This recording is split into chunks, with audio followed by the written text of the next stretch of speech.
The first light of You morning knew this crept was over the coming. rooftops of I don't want any Ridgewood, trouble. Montana like a Too slow late for that. confession. It came through the gaps between old brick buildings stretching long golden fingers across cracked sidewalks and rusted mailboxes.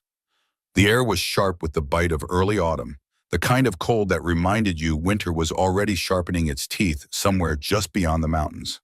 And on the corner of Maple Street and 5th, wedged between a barber shop that had not changed its prices since 1987 and a hardware store that still kept a bell above the door, sat a diner. The Maple Street Diner was not the kind of place that ended up in travel magazines or food blogs. It did not serve avocado toast or pour coffee into mugs shaped like animals. What it served was honest, eggs cooked the way you asked, bacon that cracked when you bit into it, toast with real butter, coffee that was strong enough to wake the dead and bitter enough to remind you that you were still alive. The linoleum floor had been mopped so many times the pattern had worn away in front of the counter, leaving a smooth, pale trail where thousands of boots and sneakers and dress shoes had stood over the decades. The booths were upholstered in red vinyl that had faded to a color somewhere between rust and memory. And every morning at exactly 6 o'clock, the lights inside flickered on, and a woman unlocked the front door and stepped into the quiet. Her name was Colleen Mercer, and she had owned the Maple Street Diner for 25 years. She was 58 years old, though the lines around her eyes and the silver threading through her auburn hair made her look like she had lived several lifetimes stacked one on top of the other. She was not a tall woman, but she carried herself with the kind of straightness that made people think she was. Her hands were rough from years of scrubbing grills and hauling boxes of supplies from the back of delivery trucks. Her voice was steady, never loud, but it had a quality to it that made people listen when she spoke. She had the kind of face that did not ask for sympathy and the kind of eyes that gave it freely. 25 years she had poured into this place. 25 years of 5:30 alarms, of flour-dusted aprons of coffee urns that needed replacing, and freezers that broke on the hottest days of summer. She had started the diner with her husband Frank back when they were young and foolish enough to think that love and hard work were the same thing.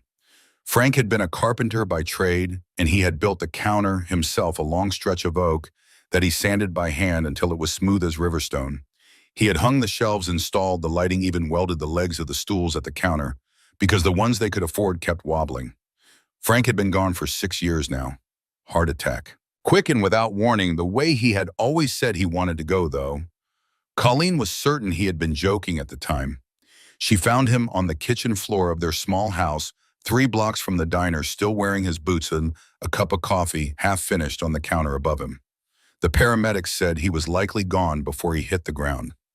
Colleen had nodded at that as though it were useful information, and then she had gone to the diner the next morning at 6 o'clock and opened the doors as though the world had not just cracked in half. That was who Colleen was. Not because she did not feel the pain, but because she understood that some things keep going whether you are ready or not. The diner kept going. The customers kept coming. And Colleen kept pouring coffee because that was what she knew how to do, and because the alternative was to sit in an empty house and listen to the silence where Frank's voice used to be. She had no children of her own. She and Frank had tried for years, but it never happened. And eventually they stopped talking about it the way you stop mentioning a room in your house that you have locked and decided never to enter again. But Colleen had never been the kind of woman who needed a bloodline to build a family. Her family was the diner. Her family was the regulars who came in every morning and sat in the same seats and ordered the same meals and told her the same stories she had heard 100 times before. She knew their names, their birthdays, their grandchildren, their surgeries, their griefs. She remembered who took cream and who took sugar and who needed decaf but refused to admit it. And of all the regulars who walked through the door of the Maple Street Diner, none was more faithful than the old man who arrived every morning at exactly 8:15. His name was Emmett Hollis, and he was 81 years old. He came through the door the same way every day, slow but deliberate, his left hand gripping the handle of a wooden cane that had been carved by someone who cared about the work. His right hand would push the door open with a firmness that surprised people who only saw his age and not the man beneath it. He wore flannel shirts, always buttoned to the second from top button, tucked into dark trousers, held up by suspenders, that he had owned longer than most of the other customers had been alive. His boots were heavy and well-worn, the kind of boots that had walked through mud and snow and gravel and come out the other side still holding together. His face was weathered the way good leather is weathered, creased and sun-darkened, with deep lines that ran from the corners of his eyes to his jaw like riverbeds, carved by decades of wind and worry and laughter. But it was his eyes that told you who he really was. They were pale blue, almost gray, and they held a steadiness that had nothing to do with stubbornness and everything to do with having once stood in a place where fear was the only rational response and choosing to stand anyway. Emmett Hollis was a veteran of the Korean War. He had enlisted as a young man during the Korean War, shipping out before he was old enough to understand what war truly meant, and coming home with a piece of shrapnel in his left thigh, that the surgeons decided was safer to leave in than to take out, and a silence in his chest that he carried for the rest of his life like a stone he could not put down. He never talked about the war, not to his wife, not to his son, not to anyone. He simply lived with it the way you live with a scar, aware of it, always touching it, sometimes in the dark, but never showing it to the world unless the world asked very specifically and very gently. Every morning he walked into the Maple Street Diner and sat in the corner booth, the one closest to the window, where the sunlight came in at an angle that warmed the table, but did not hit his eyes. Colleen always had his coffee ready by the time he sat down.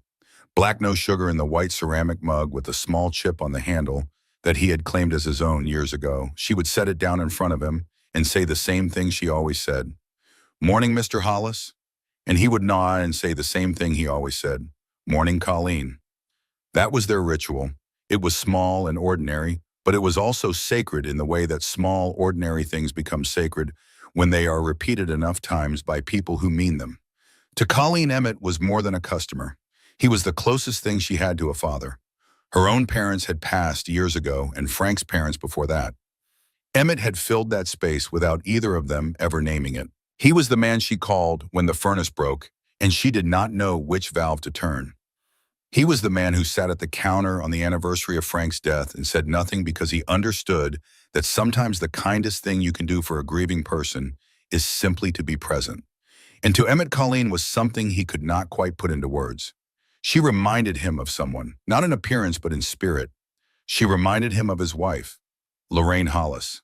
Rainey, he had called her, because when they first met at a church picnic in 1964, it had been raining, and she had been the only person there who was laughing about it. She had dark hair and a smile that made you feel like you had just been forgiven for something you had not confessed yet. She was kind in a way that was not soft, strong, in a way that was not hard. She could silence a room with a look and fill it with warmth with a word. She had been the center of Emmett's universe for 56 years, and when she died 3 years ago, quietly in her sleep with Emmett holding her hand in the hospital bed, they had moved into the living room so she could see the garden. He had felt the axis of his world tilt and never quite straighten again. Rainey and Colleen had been close. Not just friends, but the kind of women who understood each other the way sisters do, with a shorthand that did not require explanation. Rainey had been a regular at the diner long before she got sick, and when the cancer came, Colleen had driven meals to the house 3 times a week, sitting with Rainey on the porch while Emmett pretended to fix things in the garage so they could have their time together. It was Rainey who had told Colleen the secret, not all at once. It came out slowly over the course of several visits in those final months when Rainey's body was fading, but her mind was still sharp as the blade. She told Colleen about their son, about Rowan Hollis, born 1969, the only child Emmett and Rainey ever had, and the one wound that neither of them could heal. Rowan had been a difficult boy, not mean, not cruel, but restless in a way that made Emmett uneasy. He had too much energy, too much anger, too many questions that Emmett did not know how to answer because he had been raised in a generation where men did not answer questions about their feelings. They endured them. Rowan had grown up watching his father sit in silence, watching him stare out windows, watching him flinch at loud noises and grip the arms of his chair during thunderstorms, and he had drawn the only conclusion a child could draw. He decided his father did not love him. It was not true. Emmett loved Rowan with a ferocity that terrified him because he did not know how to express it without also expressing the fear that came with it, the fear that the world would break his son the way it had broken him. So he became strict, disciplined. He set rules and curfews and expectations that felt to a young man burning with the need to be free like walls closing in. By the time Rowan was 20, he had found the motorcycle club. By 25, he was riding with the Hells Angels, and the distance between father and son had become a canyon neither of them knew how to cross. Emmett saw the leather vest and the tattoos and the roaring engines and thought his son had thrown his life away. Rowan saw his father's disapproval and thought it was the only honest thing the old man had ever shown him. Then came the night that shattered everything. Rowan was 33 years old. He had been drinking at a bar outside of town, and he got on his bike when he should have called someone. He ran a red light at the intersection of Route 12 and Garrison Road and clipped a pickup truck driven by a 17-year-old boy named Danny Ferris. Danny survived, but his right leg was crushed and the medical bills were more than his family could afford. The police arrested Rowan. The charges were severe. He was looking at years in prison. Emmett did not hesitate. He went to the Ferris family himself. He sat in their living room, a man in his 60s with shaking hands and a voice that cracked only once, and he told them that he would pay every cent of their son's medical bills. Every surgery, every session of physical therapy, every dollar. He did not make excuses for Rowan. He did not ask for sympathy. He simply said that he was a father and that he was asking them as parents to let him make this right. The Ferris family agreed. The charges were reduced, then dropped as part of a civil settlement. Rowan walked free. But the cost was everything Emmett had, his pension, his savings, the small inheritance Rainey's mother had left them, all of it gone. Emmett never told Rowan what he had done. He never told him about the money, about the meetings with the Ferris family, about the months of payments that stretched on long after Rowan had left town. What Emmett told Rowan, in the only way he knew how, was that he needed to change, that the motorcycle club was destroying him, that if he kept down this road, it would end in a place no father wanted to see his son go. Rowan heard what he always heard: judgment, disapproval, shame. They argued. It was the worst fight they ever had. Words were said that could not be taken back, the kind of words that burn through the air and leave scars on the silence that follows. Rowan packed a bag that night and rode out of Ridgewood on his Harley, and he did not come back. That was 22 years ago. Emmett never spoke of it. Not to the neighbors, not to his friends at the VFW, not even to Rainey in the years that followed, though she knew. Of course she knew. She was his wife. She could read the grief on his face the way you read weather on the horizon. She watched him write letters at the kitchen table late at night, letters addressed to post office boxes and motorcycle clubhouses, and forwarding addresses that changed every few months. He wrote hundreds of them over the years, each one beginning the same way and ending the same way. He never sent a single one. Rainey told Colleen all of this in the final weeks. She told her about the money, about the sacrifice, about the letters. And then she asked Colleen to do something that Colleen had carried with her ever since. If anything ever happens to Emmett, Rainey said, her voice thin but certain, you find Rowan, you tell him the truth, because Emmett never will. He is too proud and he is too afraid. But that boy deserves to know that his father never stopped loving him. Not for one single day. Colleen had promised. And for 3 years, she had kept that promise tucked away like a letter of her own, waiting for the moment when it would need to be opened. She did not know that the moment was coming that very morning. It was a Tuesday. October. The leaves on the maple trees that lined the street outside the diner had turned the color of rust and honey, and they drifted down in slow spirals whenever the wind remembered to blow. The sky was the pale gray of an old photograph, and the air smelled like wood smoke in the first frost. Colleen had opened the diner at 6 as always. By 7, the morning regulars had begun to filter in. There was Earl Newsom, 74 retired postman, who sat at the counter and read the newspaper from back to front, because he said the sports section was the only honest part. There was Dorothy Bledsoe, 69, who came in for toast and tea and always left exact change plus a quarter. There was Hank Purcell, who ran the hardware store next door and came in for coffee before opening up, and who always complained about the coffee as though it were a form of greeting. By 8:15, Emmett walked in, same as always, same booth, same coffee, same quiet nod to Colleen. He sat down and placed his hands flat on the table the way he always did, as though steadying himself against something only he could feel. Colleen brought his coffee without being asked and set it down in front of him. "Morning, Mr. Hollis." "Morning, Colleen." She lingered a moment longer than usual. She had noticed something in the past few weeks, a slowness in his step that was different from the usual caution of age, a grayness under his eyes that had not been there before. She wanted to ask if he was all right, but she knew him well enough to know that he would say he was fine, and she knew herself well enough to know that she would worry anyway. The morning moved on. The diner filled with the comfortable noise of forks on plates and low conversation and the sizzle of bacon on the grill. Colleen moved behind the counter with the efficiency of a woman who had done this 10,000 times, refilling cups and clearing plates and exchanging small kindnesses with people she had known for years. Then the door opened and the temperature in the room changed. Two men walked in. The first was tall and broad with a neck like a fence post and hands that looked like they had been made for breaking things rather than building them. He wore a black jacket over a gray hoodie and his head was shaved close to the skin. His eyes were small and hard and set too close together, giving him the look of someone who was always calculating whether a situation was worth his trouble. His name was Cade Strickland, and he was 32 years old, and he had not come to the Maple Street Diner for breakfast. The second man was shorter, thinner, with a nervous energy that made him seem like he was vibrating even when he was standing still. He stayed a step behind Cade the way a shadow stays behind the thing that cast it. Colleen recognized Cade. He had been in twice before, always with the same routine. He would order coffee, sit at the counter, and then when the diner was at its quietest, he would lean over and have a conversation with Colleen that was not really a conversation at all.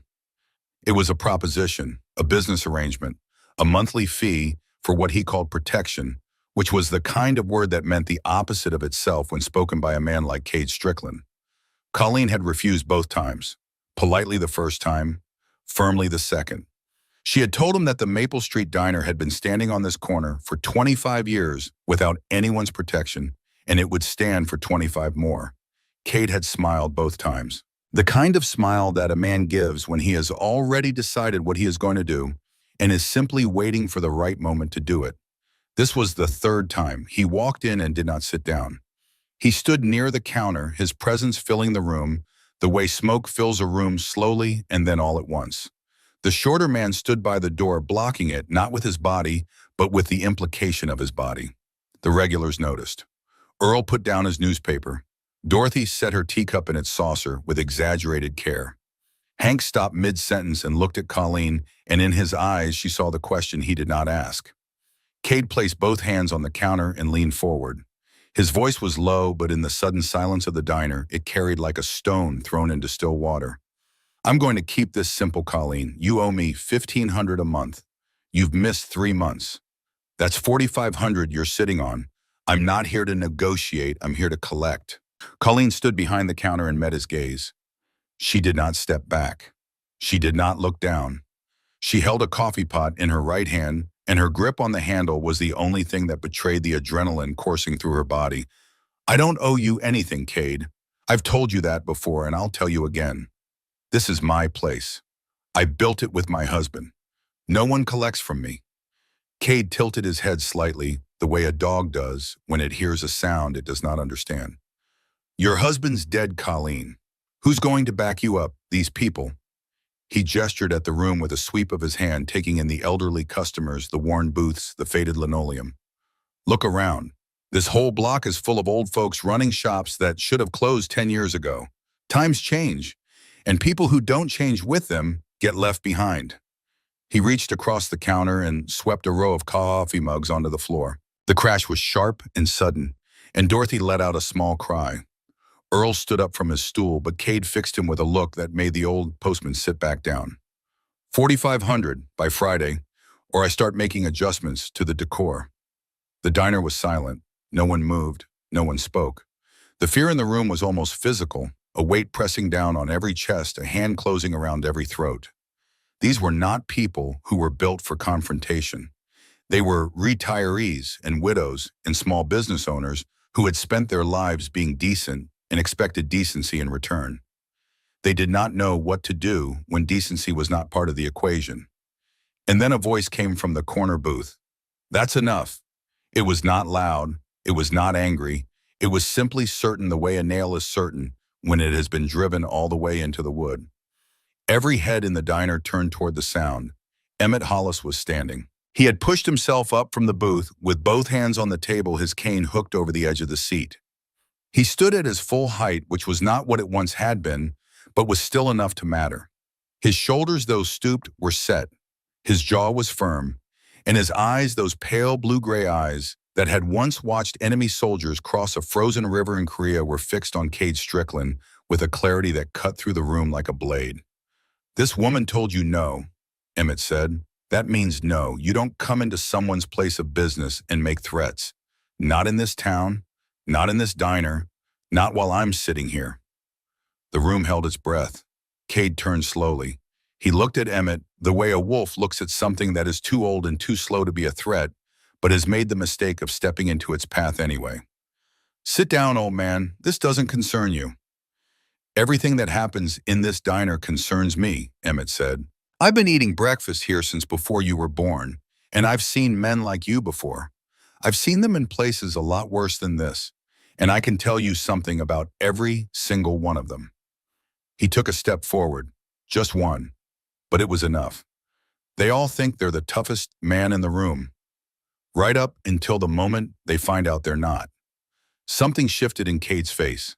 It was not fear, not yet, but it was the beginning of something that could become fear if given enough time and the right conditions. But Cade Strickland had spent his entire adult life making sure that feeling never took root. He had learned in the streets and alleys and parking lots where he had built his small empire of intimidation that the fastest way to kill fear was to turn it into anger, and anger was something he understood very well. He crossed the diner in 4 strides. The slap was sudden and vicious. Not a punch, but an open-handed strike delivered with the full rotation of Cade's shoulder, the sound of it cracking through the diner like a branch snapping in a storm.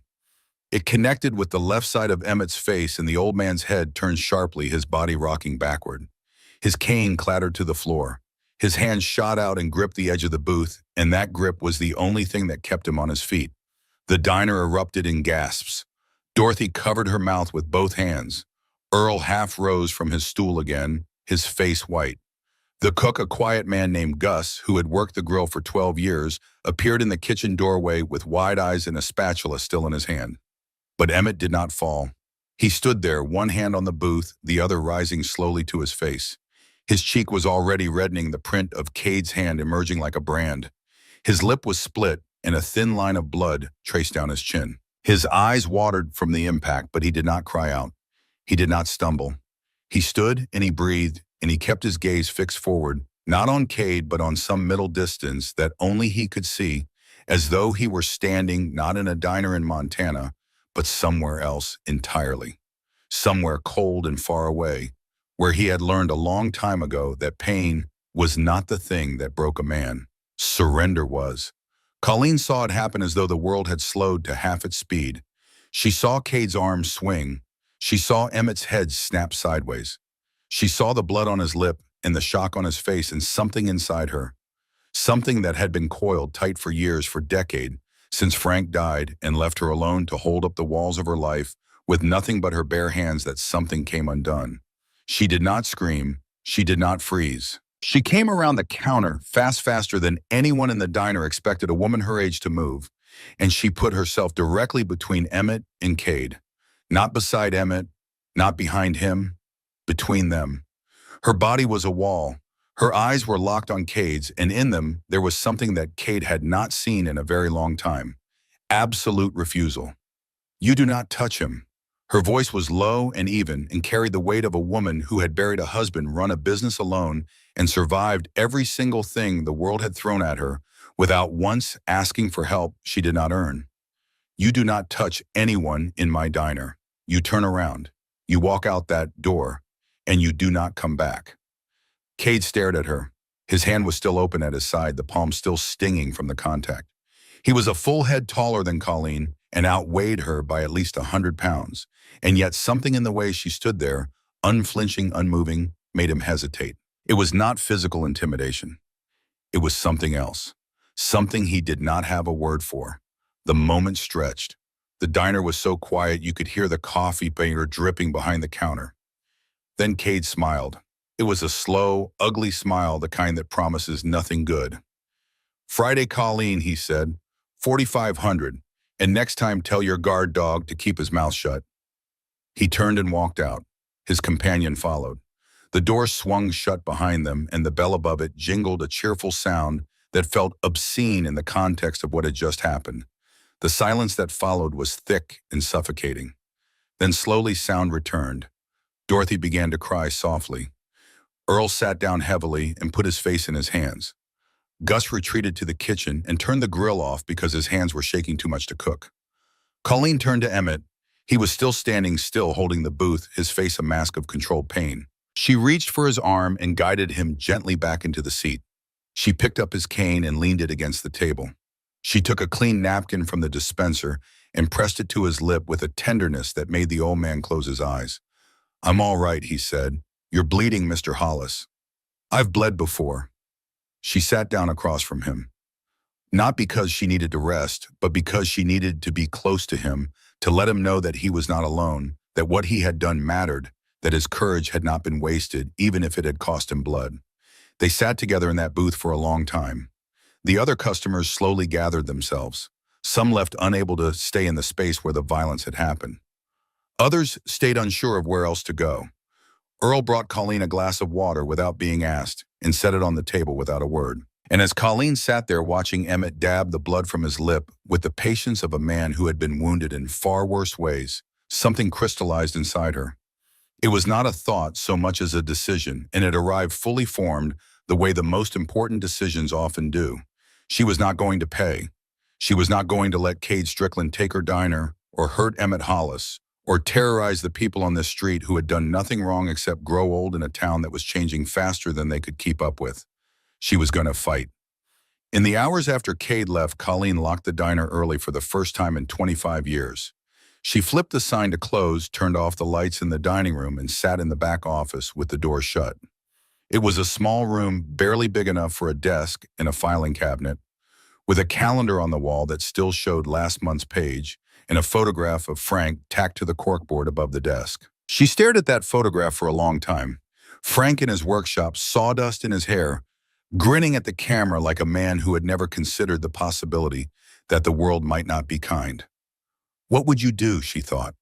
But she already knew the answer. Frank would have grabbed a baseball bat and gone looking for Cade Strickland, and he would have ended up in the hospital or in jail or both, because Frank had been brave and good and absolutely terrible at knowing when courage was not enough. Colleen was not Frank. She did not have his strength or his recklessness, but she had something else.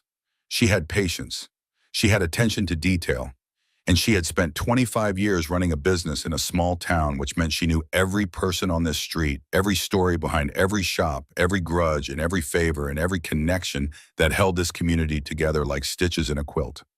She picked up the phone and started making calls. The first was to Pearl Hoffman, 75, who ran a flower kiosk 3 doors down. Pearl answered on the second ring, and before Colleen could say a word, Pearl said, "I heard what happened, Colleen. Dorothy called me. Is Mr. Hollis all right?" "He'll be fine. Pearl, I need to ask you something. Has Cade Strickland come to see you?" The silence on the other end was answer enough. "How much?" Colleen asked. $1,000 a month. I've been paying it for 4 months because I didn't know what else to do. Colleen, I'm 75 years old. I sell flowers. Where am I supposed to find $1,000 a month?" Colleen called 6 more people that afternoon. Every call was the same, and every call broke her heart a little more. There was Arthur Sheehan, the tailor, 71, who had been hemming trousers and altering suits on Maple Street for 38 years. His hands shook now when he threaded a needle, but his stitches were still the straightest in town. He told Colleen he had been paying Cade $800 a month for 5 months, taking the money from the savings account he and his late wife had set aside for their grandson's college fund. There was June Prescott, who ran the used bookshop 2 doors past the barbershop.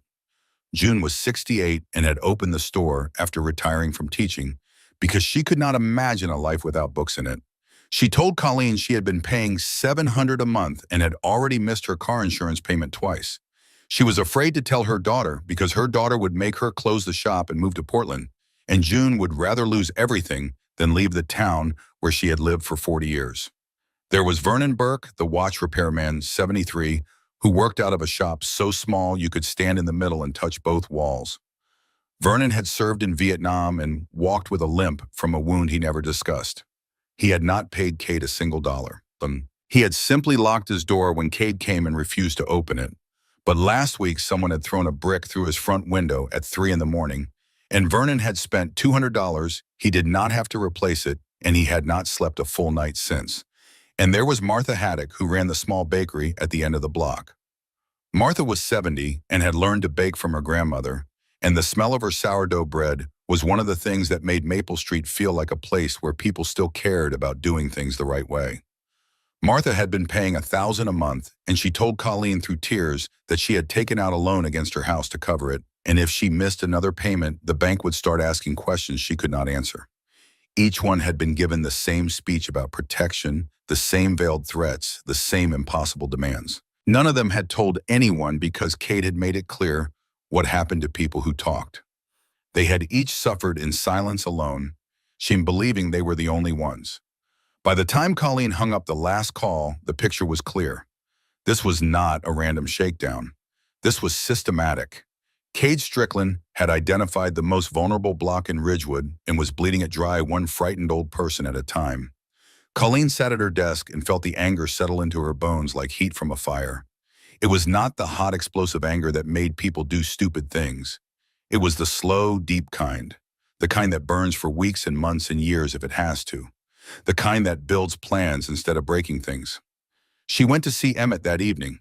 He lived alone in the small house on Birch Lane that he and Rainey had shared for 50 years. The garden Rainey had kept was overgrown now, the roses climbing wild over the fence, their thorns catching on the wooden slats like fingers trying to hold on to something that was slipping away. The porch light was on, casting a yellow glow over the steps where Rainey used to sit in the evenings with a glass of iced tea, watching the sun go down behind the mountains. Emmett had not changed anything inside the house since she died. Her reading glasses were still on the nightstand. Her coat still hung by the back door. Her favorite mug, the blue one with the chipped handle, still sat in the dish rack, as though she had just washed it and would be back any moment to fill it with chamomile tea. This was how Emmett mourned. Not by letting go, but by holding on to every small thing, every trace of the woman who had made his life bearable in the years after the war, when the nightmares came and the silence inside him threatened to swallow everything whole. Rainey had been his anchor. Without her, he drifted, and the diner was the only place that still felt like solid ground. He answered the door with a bruise blooming purple across his left cheek and a cup of tea in his hand. He did not seem surprised to see her. There was a weariness in his face that went deeper than the bruise, deeper than the split lip that had scabbed over during the afternoon.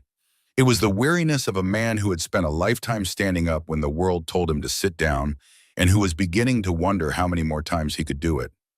"You're going to fight them," he said. It was not a question. "Yes." He nodded and stepped aside to let her in. They sat at the kitchen table, the same table where Emmett had written hundreds of letters to a son who never received them. Colleen told him what she had learned, about Pearl, about the tailor and the bookshop and the bakery, about the scope of what Cade Strickland was doing. Emmett listened without interrupting. When she finished, he was quiet for a long time. Then he said something that Colleen would carry with her through every difficult moment that was about to come. "You're choosing to fight a battle, Colleen. That's a brave thing. But I want you to understand something. The hardest part of any fight isn't the enemy in front of you. It's the moment when the people beside you start to walk away. When you look to your left and your right and there's no one there, that's when you find out what you're really made of." Colleen met his gaze. "Did that happen to you in Korea?" Emmett touched the bruise on his cheek gently, as though testing whether it was real. "It happens in every war," he said. "The question isn't whether it will happen. The question is whether you'll still be standing when it does." Colleen reached across the table and placed her hand over his. The old man's fingers were trembling slightly, but his grip was firm.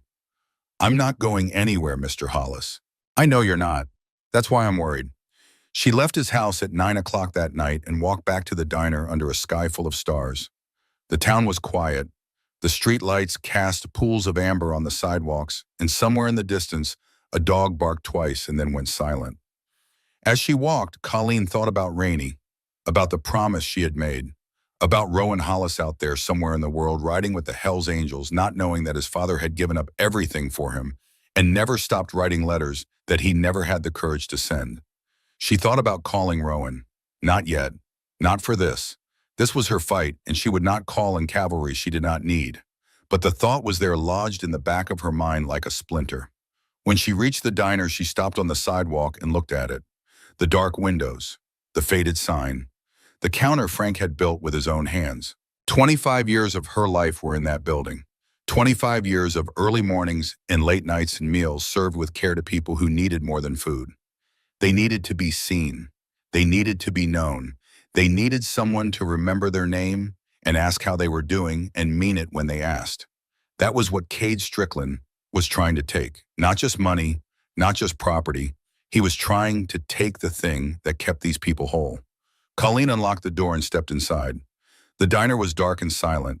She sat down at the counter on the stool that Frank used to sit on when he would stay late to keep her company while she closed up. She folded her hands on the oak surface he had sanded smooth with his own two palms, and she sat there in the dark and she made her plan. She would not run. She would not pay. She would not beg for help from men with badges who had never set foot on Maple Street and would not care about it until something terrible happened. She would do this herself, and it started tonight. Late that night, alone in the back office, Colleen pulled out a notebook. She began to write. Names, dates, amounts.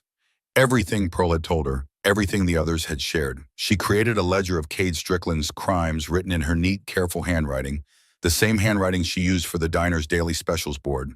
She did not know yet how she would use it. She did not know yet what shape her resistance would take. But she knew with the certainty of a woman who had rebuilt her life from the ground up once before and was ready to do it again, that she would not stop until every person on Maple Street could walk into their shop in the morning without fear. She thought of Emmett's words, "The moment when the people beside you start to walk away." She set her jaw and kept writing. She would deal with that moment when it came. And then, almost as an afterthought, she opened her phone and scrolled to a number she had saved 3 years ago. A number Rainey had pressed into her hand in the hospital, scrawled on a torn piece of paper in handwriting that was barely legible. Rowan Hollis. She did not call. Not yet. But she stared at the number for a long time, her thumb hovering over the screen, feeling the weight of a promise she had made to a dying woman. Then she closed the phone, put it in her pocket, and went back to writing. Friday was 4 days away. She had work to do. But late that night, after the notebook was full, and the plan was forming, and the diner was locked tight, Colleen did one more thing. She picked up the phone. She dialed the number. It rang 4 times, and then a voice answered. A man's voice, rough and guarded, the voice of someone who did not receive calls from unknown numbers and expected nothing good from them. "Who is this?" "My name is Colleen Mercer. I own the Maple Street Diner in Ridgewood. I was a friend of your mother's." Silence, long enough that Colleen thought he might hang up. "What do you want?" "Your father was attacked today. A man came into my diner and struck him across the face. He's 81 years old, Rowan. He stood up to defend me, and he was hit for it. He's all right, but he's hurt." More silence. She could hear breathing on the other end, heavy and deliberate, the breathing of a man who was fighting to keep something inside from getting out.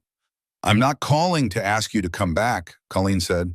"I'm not calling to guilt you into anything. I'm calling because your mother asked me to. Before she died, she made me promise that if anything ever happened to your father, I would find you. She said you deserve to know. She said Emmett would never call you himself because he's too proud and too afraid. But she wanted you to know that he never stopped thinking about you. Not for one single day." The silence that followed was the longest of all. Colleen listened to it the way you listen to a river, hearing the current beneath the surface. Then, without a word, Rowan Hollis hung up. Colleen set the phone down on the counter. She stared at it for a moment. Then she exhaled long and slow and nodded to herself. She had kept her promise. Whatever came next was not in her hands. She turned off the lights, locked the door, and walked home through the cold October night, the leaves falling silently around her, the stars burning overhead like small, distant, unblinking fires. And somewhere hundreds of miles away, in a garage lit by a single bare bulb, a 55-year-old man sat on an overturned crate beside a Harley-Davidson that gleamed in the yellow light and held his phone in both hands and stared at the screen and did not move for a very long time.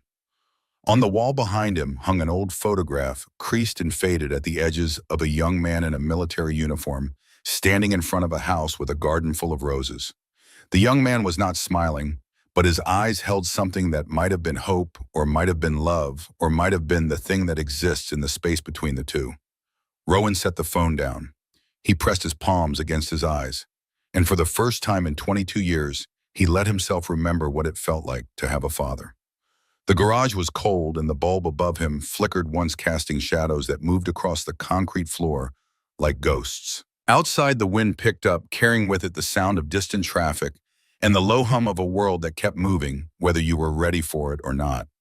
Rowan sat there motionless, his breathing the only sound in the room, and he thought about a house on Birch Lane with roses growing wild over the fence. He thought about a kitchen table and a man sitting at it, writing letters by lamplight. He thought about a woman named Colleen Mercer, who had the nerve to call a stranger in the middle of the night and tell him the truth his father had been too afraid to say. He thought about all of it, and he did not sleep that night, not a single hour. Because some truths, once they enter, a man do not allow him rest until he decides what to do with them. The next morning, Colleen opened the diner at 6 o'clock, same as always. She had slept for 3 hours, maybe less, her mind turning over plans and possibilities, the way a river turns over stones, wearing them smooth, but never quite letting them settle. She had dark circles under her eyes and a stiffness in her shoulders that no amount of coffee would fix, but she moved through the kitchen with the same steady rhythm she always had, cracking eggs, lighting the grill, setting out the salt and pepper shakers on every table, as though the world had not tilted on its axis the day before. By 7, the regulars began to arrive. But the diner was different this morning, and everyone could feel it. The conversations were quieter. People glanced at the door more often. Dorothy Bledsoe came in and sat in her usual spot, but she did not order toast. She ordered coffee and held the cup with both hands and stared at the surface of it as though reading something written in the steam. Earl Newsom came in and did not open his newspaper. He sat at the counter and watched the door with the expression of a man who had fought in no wars but understood, in the way civilians sometimes do, that danger had arrived in his world and was not finished yet. Emmett arrived at 8:15. He walked through the door with the same deliberate pace, the same firm grip on his cane, the same quiet dignity that had defined him for as long as anyone in the room had known him. But the bruise on his cheek was darker now, a deep purple black that spread from his cheekbone to his jaw, and the split on his lip had scabbed into a thin, dark line that pulled when he spoke. He sat in his booth, and Colleen brought his coffee, and their exchange was the same as it had always been. "Morning, Mr. Hollis." "Morning, Colleen." But this time she did not walk away. She set the coffee down and slid into the booth across from him, something she rarely did during the morning rush. Emmett looked at her over the rim of his cup, and in his eyes she saw something she had not expected. Not fear, not pain, curiosity. The old man could read her the way he read the weather, and he could see that something in her had changed overnight. "I made calls last night," she said quietly. "Every shop on this block. Pearl, Arthur Sheehan, June Prescott, Vernon Burke, Martha Haddock. Every single one of them, Mr. Hollis. Cade Strickland has been squeezing them all. Some of them for months." Emmett set his cup down slowly. "How bad?" "Bad. Martha took out a loan against her house. Arthur's been pulling from his grandson's college fund. Vernon had a brick through his window for refusing to pay. In Pearl, she's been paying $1,000 a month out of a flower kiosk that barely clears $2,000 in a good season." The old man's jaw tightened. She watched the muscles work beneath the bruised skin, and she knew he was doing what he always did, holding the anger inside, pressing it down, keeping it contained, the way a soldier keeps a live round in the chamber, not because he wants to fire it, but because he knows there may come a moment when he has to. "What's your plan?" he asked. "I'm going to talk to all of them. Face to face, I'm going to ask them to stand with me. If we all refuse to pay together, Cade can't come after all of us. There's strength in numbers." Emmett studied her for a long moment. Then he nodded once, slow and certain. "You remind me of someone," he said. Colleen waited. Rainey, she had that same look when she'd made up her mind about something, like the whole world could push back and she'd just lean into it harder. Colleen felt the weight of that comparison settle on her shoulders like a mantle. She stood up, touched Emmett's hand briefly, and went back to work. That afternoon, Colleen closed the diner at 2 and began walking the block. She did not call ahead.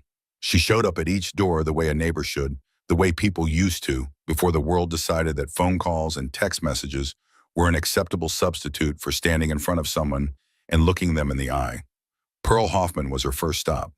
The flower kiosk was a small structure wedged between two larger buildings barely more than a glorified shed with a roll-up front window and a hand-painted sign that read Hoffman's Flowers in letters that had once been bright red and were now a soft, faded pink. Pearl was inside arranging carnations in a plastic bucket, her white hair pinned up in a loose bun, her glasses hanging from a chain around her neck. She looked up when Colleen approached and immediately looked away the way people do when they know a conversation is coming that they are not ready for. "Pearl," Colleen said, "we need to talk." "I already told you everything on the phone, Colleen. I don't know what else there is to say." "There's plenty to say, and I think it's time we said it together instead of alone." Colleen told Pearl about the others, about Arthur and June and Vernon and Martha. She watched Pearl's expression change as the realization settled in the understanding that she was not the only one, that the shame she had been carrying was shared by every person on this street. "He told me I was the only one," Pearl whispered. "He said if I told anyone he'd make sure no one rented to me again, that I'd lose the kiosk." "He told all of you that? That's how it works, Pearl. He keeps you separate so you stay afraid." "But you're not separated. You're neighbors, and neighbors look out for each other." Pearl was quiet for a long time. Then she took off her glasses and cleaned them on the hem of her apron, a gesture that Colleen recognized as the thing Pearl did when she was thinking hard about something. "What are you asking me to do?" "Stop paying. Tell him no, together, all of us. And when he comes back angry, then we face him together too." Pearl put her glasses back on and looked at Colleen, and in her eyes there was something fragile and brave, at the same time like a candle flame in a draft. "All right," she said. "I'm in." Arthur Sheehan said yes before Colleen finished explaining the plan. He was standing at his pressing table, a steam iron in one hand, and he set it down with a deliberateness that made Colleen understand he had been waiting for someone to ask him to fight. He was a quiet man, Arthur, the kind who measured his words the same way he measured fabric, precisely and without waste. But when he spoke, his voice carried the iron certainty of a man who had spent his life making things that held together. "I was in the Navy," he said. 40 years ago, I've been taking orders from worse men than Cade Strickland, and I've been ignoring most of them. Count me in." June Prescott was harder. She sat behind the counter of her bookshop, surrounded by towers of paperbacks that leaned against each other like tired old friends, and she listened to Colleen with her hands folded in her lap and her lips pressed into a thin line. "My daughter wants me to close the shop and move to Portland," June said. "If she finds out about this, she'll use it as proof that I can't take care of myself." "You've been taking care of yourself for 68 years, June. You don't need your daughter's permission to keep doing it." June looked at her. "You sound like you've had this argument before." "I've had every argument before. I've run a business alone for 6 years. People have been telling me to sell the diner and retire since the day Frank died. I'm still here, and you're still here. And we're still here because we chose to be, not because we didn't have other options." June unfolded her hands. She picked up a book from the counter, something she did when she was nervous, turning it over and over in her fingers like a talisman. "How many of us are there?" she asked. "With you 6, enough to matter." June set the book down. "Then 7, she said. "If Martha joins, I join. She shouldn't have to do this alone." Martha Haddock was already crying when Colleen walked into the bakery. The smell of fresh bread filled the small space, warm and golden, and Martha stood behind the counter, with flour on her hands and tears tracking down her cheeks, and Colleen knew immediately that something had happened. "He came back," Martha said, "this morning. He said he knows I talked to someone. He said the price just went up. $1,500 a month starting now." Colleen felt the anger flare in her chest, hot and sharp. She breathed through it. She crossed the shop and stood in front of Martha and took the older woman's flour-dusted hands in her own. "Martha, look at me. You are not alone in this. Do you hear me? You are not alone." She told Martha about Pearl, about Arthur, about June. She told her about the plan, and she watched the fear in Martha's eyes shift, not disappearing, not completely, but making room for something else, something that looked in certain light like hope. "I'm 70 years old," Martha said. "I learned to bake from my grandmother. She taught me that bread rises because you give it time and warmth. She said people are the same way." She wiped her eyes with the back of her hand, leaving a streak of flour across her cheek. "I'll rise, Colleen. Just give me time." Vernon Burke was the last. He met Colleen at his door, which he opened exactly 4 inches, enough to see who was there but not enough to let them in.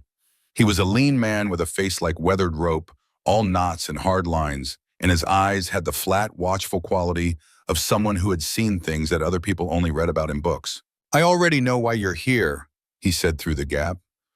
Pearl called. "Then you know what I'm asking." "I know. And I'll tell you what I told that punk when he came to my shop. I don't pay protection to anyone.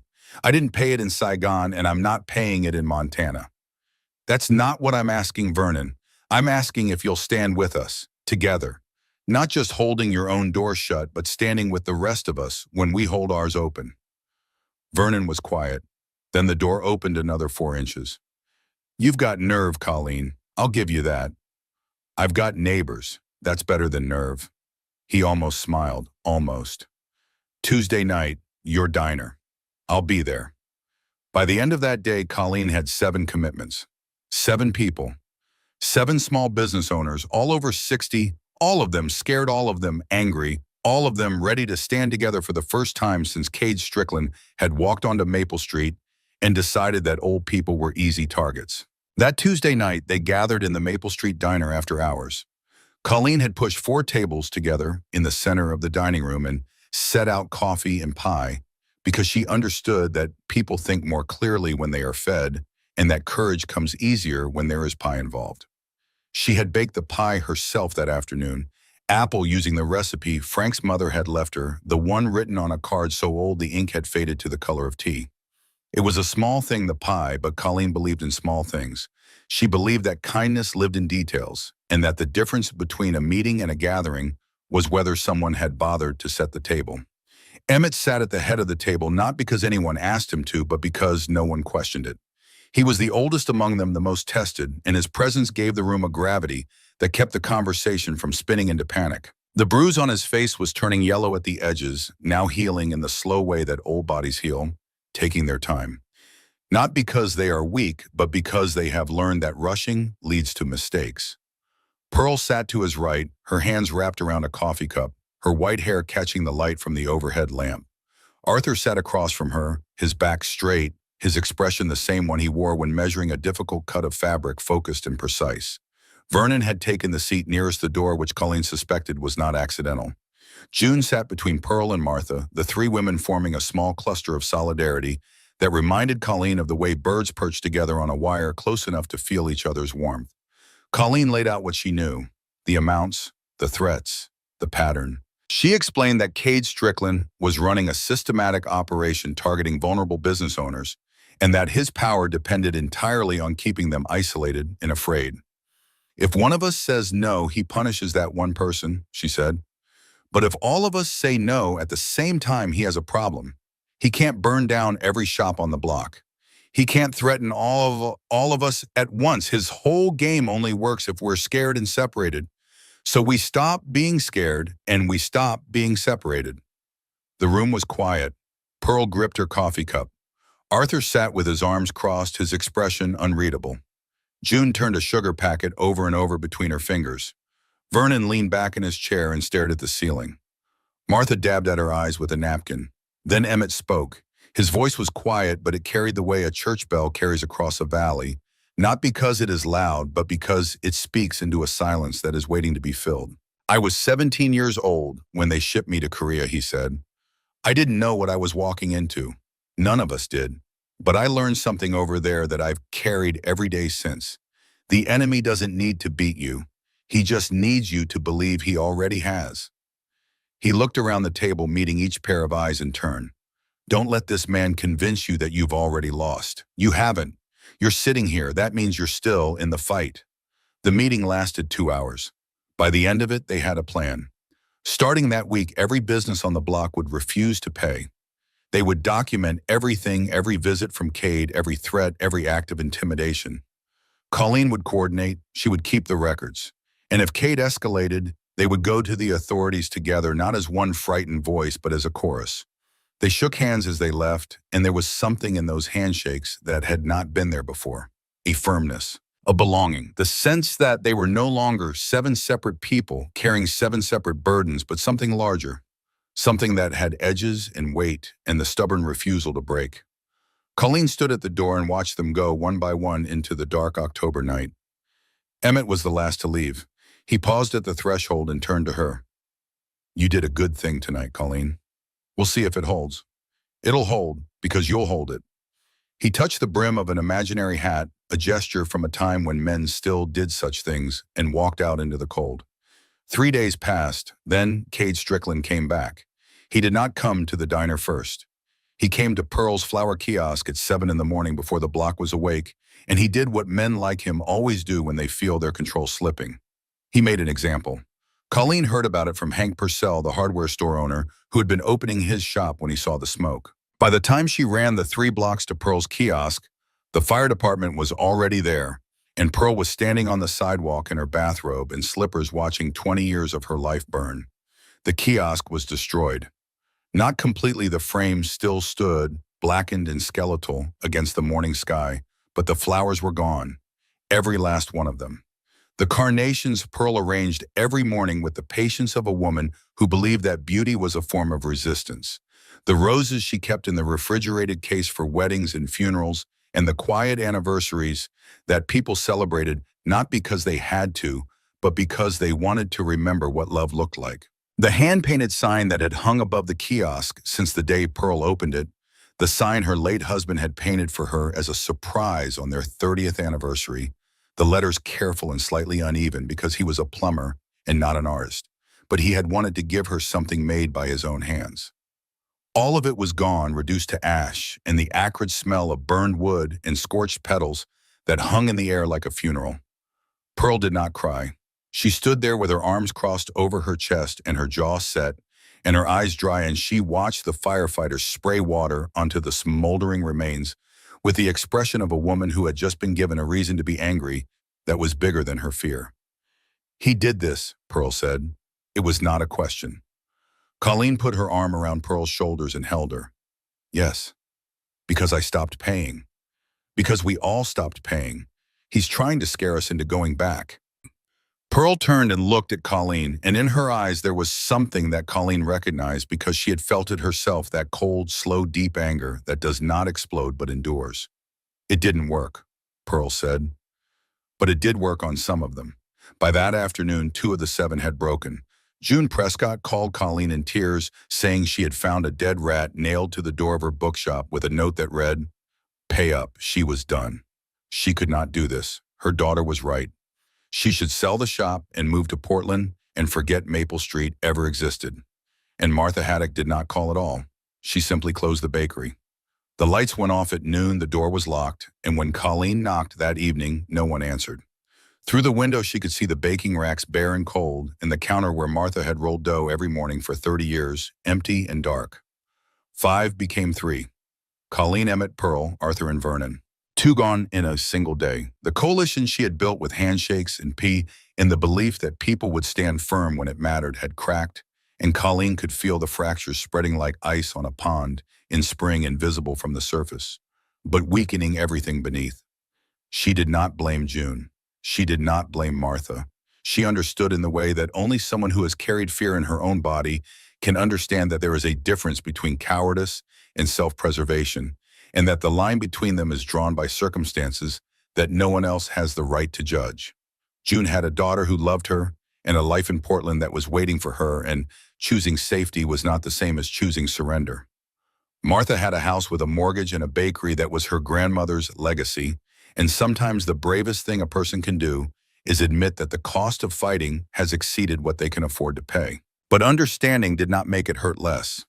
And as the evening settled over Maple Street like a cold blanket, Colleen felt the loneliness of leadership in a way she had never felt it before, the terrible clarity of standing at the front of a line and realizing that the line behind you is shorter than it was yesterday. That night, Colleen sat in the back office of the diner and stared at the wall, and for the first time since this had begun, she felt the weight of it pressing down on her with a force that made it hard to breathe. She had asked these people to fight. She had stood in their shops and their kitchens and looked them in the eye and told them they were not alone. And now Pearl's kiosk was ashes, and June was leaving, and Martha had locked her door, and the silence of the block was heavier than it had ever been. She thought of Emmett's words. The hardest part of any fight isn't the enemy in front of you. It's the moment when the people beside you start to walk away. This was that moment. She picked up the phone and called Emmett. It was late past 9 and she knew he went to bed early, but he answered on the second ring as though he had been expecting the call. June and Martha are out, she said. Pearl's kiosk is gone. Silence on the line. Then Emmett's voice steady as bedrock. And you? I'm still here. Then it's not over. She told him about the doubt creeping in, about the guilt of having led people into a fight that was costing them more than she had promised. Emmett listened the way he always listened, completely without interruption, letting her words find their own gravity. When she finished, he said, in Korea there was a hill, Hill 281. We were ordered to hold it, 37 of us at the start. By the second night there were 11. The others weren't cowards. They were just men who had reached the limit of what they could endure. There's no shame in that. But the 11 who stayed, we held that hill. Not because we were braver, because we decided that the hill mattered more than our fear. I'm not a soldier, Mr. Hollis. No, you're something harder. You're a civilian who chose to fight anyway. Soldiers have orders. You have nothing but your own conscience. That takes more courage than anything I ever did in uniform. Colleen closed her eyes. She pressed the phone against her ear and let his words settle into her. Thank you, she said. Don't thank me. Just hold the hill. The next morning, Colleen changed her strategy. She understood now that Cade Strickland could not be beaten by solidarity alone, because solidarity crumbles when people are afraid, and fear was the one currency Cade had in unlimited supply. She needed something stronger. She needed evidence. Not the ledger in her notebook, not the whispered confessions of frightened shopkeepers, but hard, undeniable proof that could not be scared into silence. She went to the hardware store and bought a small digital camera, the kind designed for home security, no bigger than a matchbox. That night after closing, she mounted it above the front door of the diner, angled to capture the sidewalk and the entrance. She tested it 3 times, reviewing the footage on her laptop in the back office, until she was satisfied with the angle and the clarity. Then she went to see Vernon Burke. Vernon listened to her plan without expression. When she finished, he walked to the back of his shop and returned with a shoebox. Inside were 4 more cameras, small and wireless, the kind that could be hidden in a flower pot or behind a stack of books. I bought these after the brick, he said. Never installed them. Figured it was too late. It's not too late. Can you help me set them up? Vernon looked at her for a long time, his weathered face giving away nothing. Then he reached for his jacket. Show me where. Over the next 2 nights, Colleen and Vernon installed cameras at 5 locations along Maple Street. The diner, Vernon's shop, the remains of Pearl's kiosk, Arthur's tailor shop, and the bakery where Martha had locked the door but had not yet surrendered the keys to the landlord.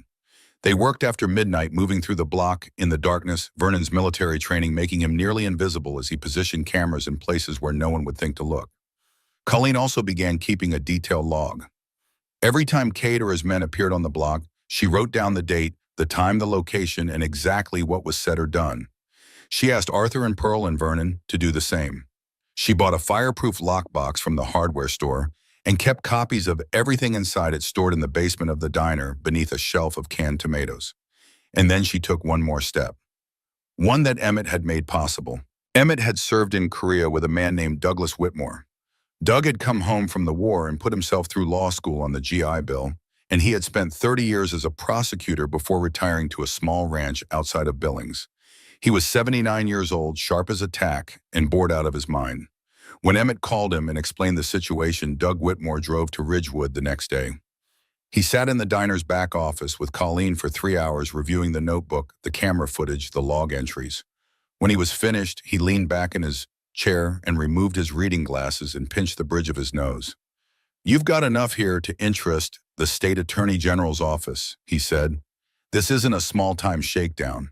This is organized extortion targeting elderly business owners. That's a hate crime enhancement in Montana, depending on how the prosecutor wants to frame it. You file this right in, Mr. Strickland won't just be facing local charges. He'll be looking at state-level prosecution. How long would that take? Colleen asked. Weeks, maybe months to build a full case.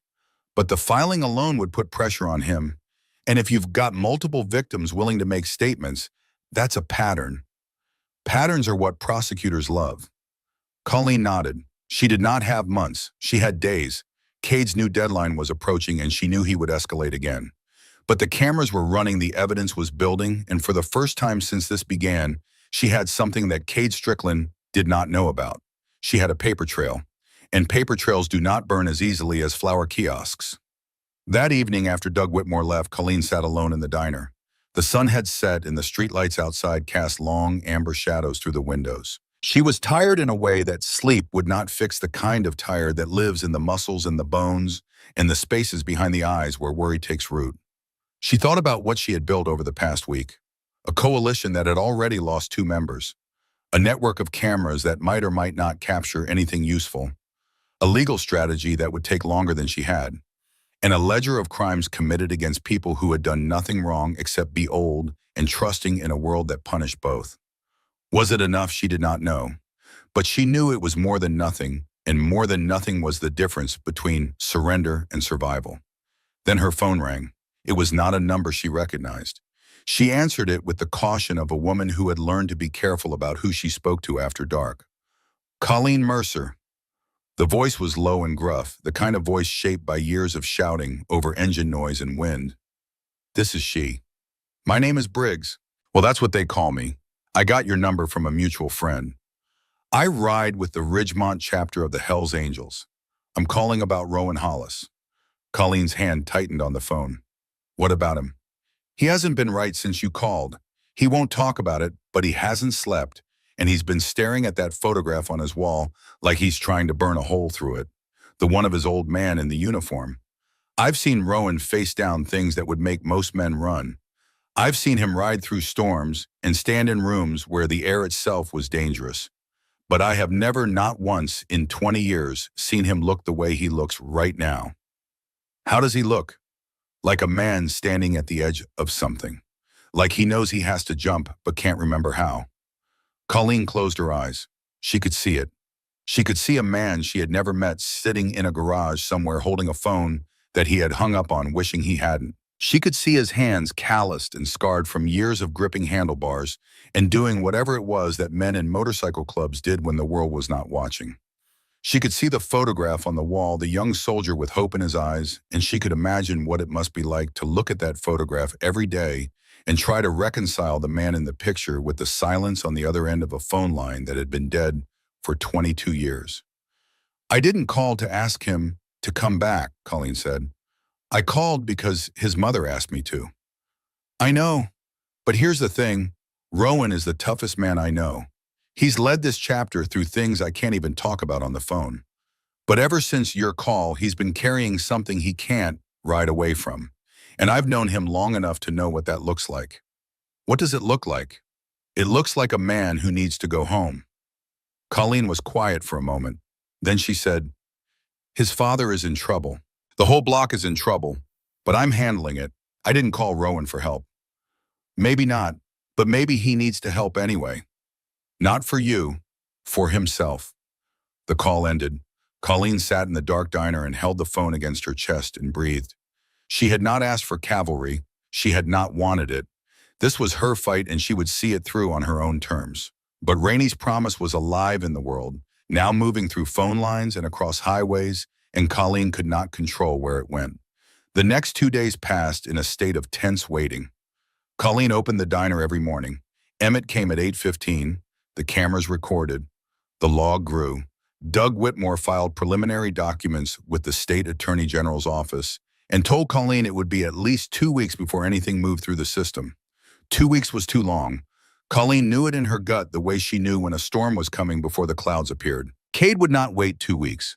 He had tasted defiance, and it had made him angry, and angry men do not operate on the timelines of bureaucracies. Then on Thursday night, Emmett collapsed. Colleen was closing up. It was 7:30 and the diner was empty, except for Emmett, who had stayed later than usual because the walk home seemed longer in the cold and the dark. He was sitting in his booth, his coffee long finished, his hands folded on the table, when his face went slack and his body listed sideways like a ship taking on water.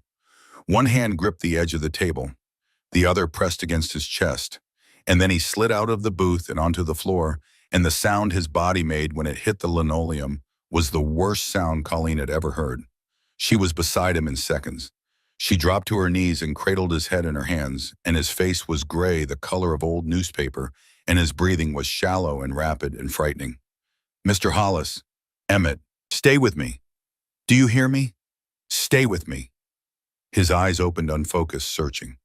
"Colleen, I'm here. I'm right here. Don't move." She called the ambulance with one hand while holding his head with the other. The paramedics arrived in 8 minutes, which felt like 8 hours. They loaded Emmett onto a stretcher, and Colleen rode in the back of the ambulance, holding his hand, watching the monitors blink and beep, watching the paramedics work with the calm efficiency of people who do this every day and still somehow care every time. At the hospital, the doctor told her it was his heart. Not a heart attack, not yet, but a warning. A serious one. His blood pressure was dangerously high, his rhythm irregular. He needed rest. He needed medication. He needed to avoid stress. Colleen almost laughed at that last one. Avoid stress.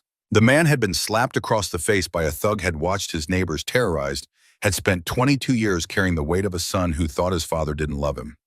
He had survived Korea and buried his wife and written letters to a ghost and woken up every morning in an empty house and walked to a diner where he pretended that coffee and routine were enough to hold a life together. Avoid stress was not a medical recommendation. It was a cruel joke. She sat beside his bed in the small hospital room watching him sleep. The machines hummed quietly around him, tracing green lines across black screens, each peak and valley, a small proof that his heart was still beating, still fighting, still stubborn enough to keep going even when the body around it was wearing thin. His face relaxed in sleep, looked older than she had ever seen it, and also somehow younger. Without the tension and the discipline and the careful mask he wore every day, she could see the boy he must have been once before Korea, before the silence, before the letters he never sent. She could see the 17-year-old who had lied about his age to serve his country, who had walked into a war he did not understand, and come out the other side with shrapnel in his leg and a quietness in his soul that he had mistaken for strength when it was really just the scar tissue of survival. She reached into the pocket of his flannel shirt, which was folded on the chair beside the bed. She did not know what she was looking for, but she found it anyway. A small leather-bound notebook, barely larger than a deck of cards, held together with a rubber band that was frayed at the edges. She opened it and began to read. The pages were filled with Emmett's handwriting, small and neat and slanting slightly to the right, the handwriting of a man who had learned to write in a one-room schoolhouse and had never changed his style. Each page was a letter. Each letter began the same way. "Dear son," and each letter ended the same way. "I am proud of you. I have always been proud of you, and I am sorry that I never learned how to say it in a way you could hear. Your father." There were hundreds of them, years and years of unsent letters, each one a window into the heart of a man who could face enemy fire without flinching, but could not pick up a telephone and call his own child. Some were short, just a few lines. Some went on for pages. Some described the weather, the garden, what Rainey had cooked for dinner. Some described the ache of waking up in a house that felt too empty, the way every holiday reminded him of the chair that should not have been vacant. Some simply said, "I miss you," over and over, as though repetition might somehow carry the words across the distance that Emmett's pride had created and his fear had maintained. Colleen sat in the hospital room and read until her eyes blurred, and then she set the notebook down and pressed her hands against her face and breathed. She took out her phone. She opened the camera. She photographed every page carefully, one by one, making sure each letter was legible. It took her an hour. When she was done, she held the phone in her hands and stared at the screen, and she made a decision that she knew was not hers to make, but that she was going to make anyway because Rainey had asked her to, and because Emmett never would, and because some silences last so long that they become indistinguishable from death, and someone has to be the one to break them. She sent the photographs to Rowan Hollis. All of them. Every letter, every page. And beneath the last image, she typed a single message. "These are the letters your father wrote to you, every week for 22 years. He never sent them because he was too proud and too afraid. But he never stopped writing. And there is something else you need to know. When you had the accident with Danny Ferris, your father paid every cent of the medical bills. His pension, his savings, everything your mother's family left him. He gave it all away to keep you out of prison. He never told you because he didn't want you to feel like you owed him. He wanted you to be free, even if it meant losing you." She pressed send. Then she put the phone down and she sat beside Emmett's sleeping body and she waited. The next morning, Friday, Colleen left the hospital at dawn. Emmett was stable, sleeping, the monitors showing rhythms that the nurses said were encouraging. She drove to the diner and opened it at 6 as always because the people on Maple Street needed to see those lights on. They needed to know that the diner was still there, that Colleen was still there, that the world had not surrendered overnight. Cade Strickland's deadline was today. Colleen stood behind the counter and had made coffee and cracked eggs and cut bread for toast, and she moved through the motions of her morning, the way a soldier moves through the motions of preparation before a battle. Not because the motions themselves will save you, but because they steady the hands and quiet the mind and remind you that you are still capable of doing ordinary things in extraordinary circumstances. By 9 o'clock, Emmett's booth was empty. It was the first morning in years that he had not been there at 8:15, and the absence was louder than any sound the diner had ever held. The regulars noticed. Earl Newsom looked at the empty booth and then at Colleen, and she shook her head once, a gesture that said, "He's alive, but nothing more." And Earl nodded and looked down at his coffee and did not ask another question. At 10 o'clock, Colleen went to the back office and checked the cameras. All 5 were recording. She reviewed the log, made sure the lockbox in the basement was secure, and called Doug Whitmore to confirm that the filing with the Attorney General's office was in process. "It's moving," Doug said. "Slowly, but it's moving. If Strickland does anything today, make sure the cameras catch it. The more documentation we have, the stronger the case." "He'll come today," Colleen said. "He gave me until Friday."